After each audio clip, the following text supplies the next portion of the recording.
Certainly, Stephen Curtis, and I was listening to your conversation with the SA Water Chamber CEO, and in essence, it seems like we still largely and in the main rely on rainwater as our main source of getting this precious resource, really. And I think Sputnik Ratau, the lessons that the 3-year drought has taught us is that we cannot rely on this alone. I know Minister Ziyanda Ngcobo was saying today that our dams are full, and that's correct, but at some stage, I remember distinctly, you took us on a tour of the Val Dam, which was in a precarious situation.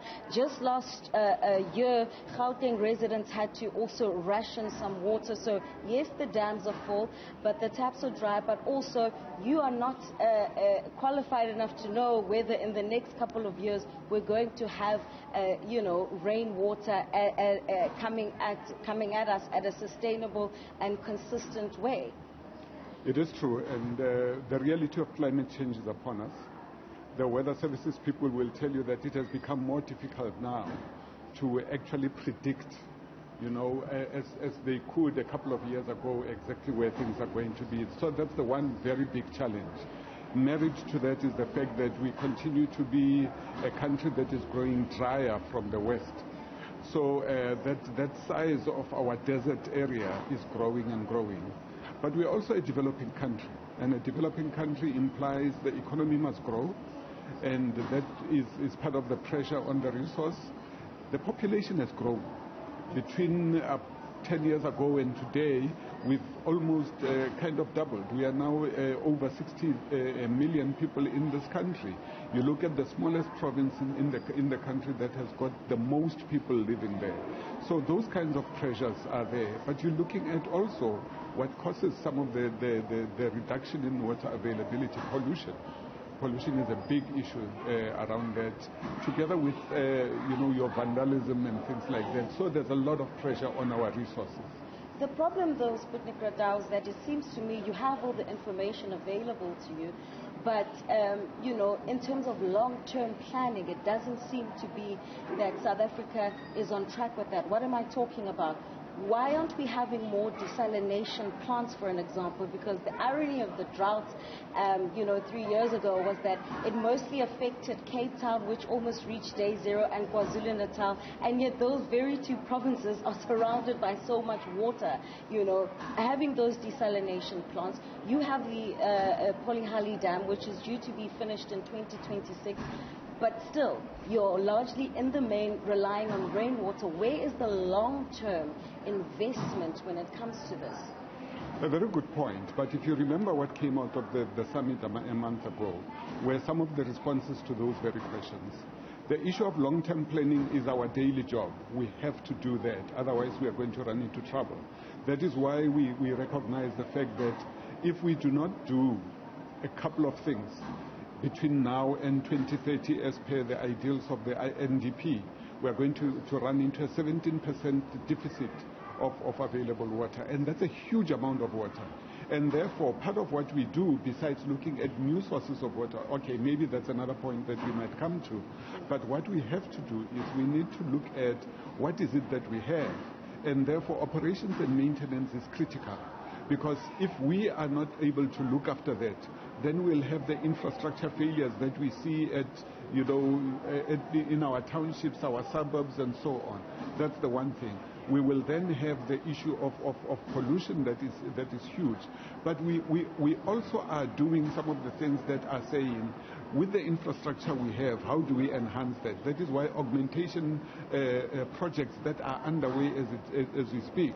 Glen William Dam in the Western Cape, Hazelmere in KZN, Zanin Dam in Limpopo, which are some of the examples we can mention that relate to how we are enhancing the capacity of the current infrastructure, so that even as we have new developments coming through, but the infrastructure that is in place now can be able to have some longevity to it.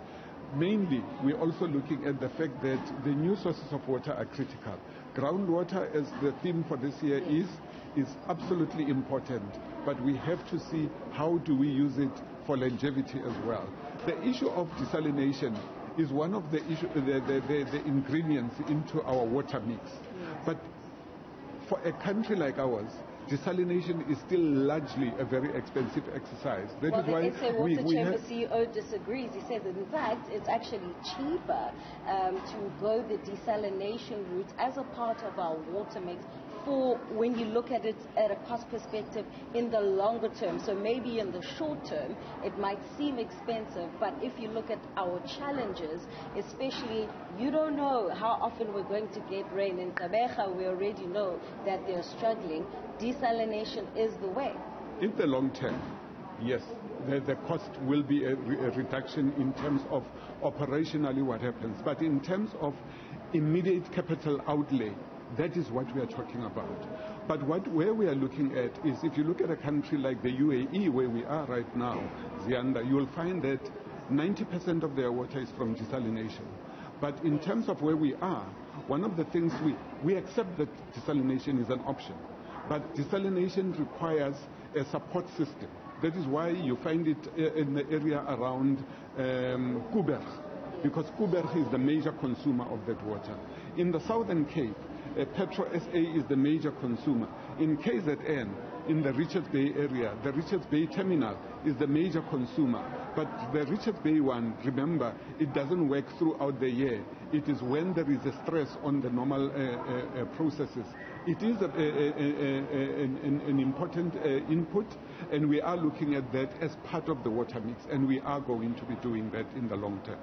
As we're here in Dubai, I mean, I've visited several pavilions, and, you know, in the Israeli pavilion, for an example, not only do they 80% of their water is from desalination, which we've just touched on, they also, you know, recycle sewage. And there are technologies that are out there to also add into the water mix. So how far are we in terms of also looking at these technologies to implement back home as a part of then this discussion that we're having today? Interesting, you've gone ahead of us, because reuse and recycling is what we also need to encourage. Remember, in the city of eThekwini, at one point, they had gone to the point where they were almost at the point of recycling their wastewater to potable level. Yes. But we have a society that still needs to get into accepting, because where we are, remember, the issue of consultative governance is a major issue. So we still have to get into the way where technology, as it advances, we also have to take the people of the country with us, so that when they look at the reuse and recycling of effluent from wastewater treatment works, they must understand that by the time it gets to their taps, yes, if we get to that point, it would have already been treated.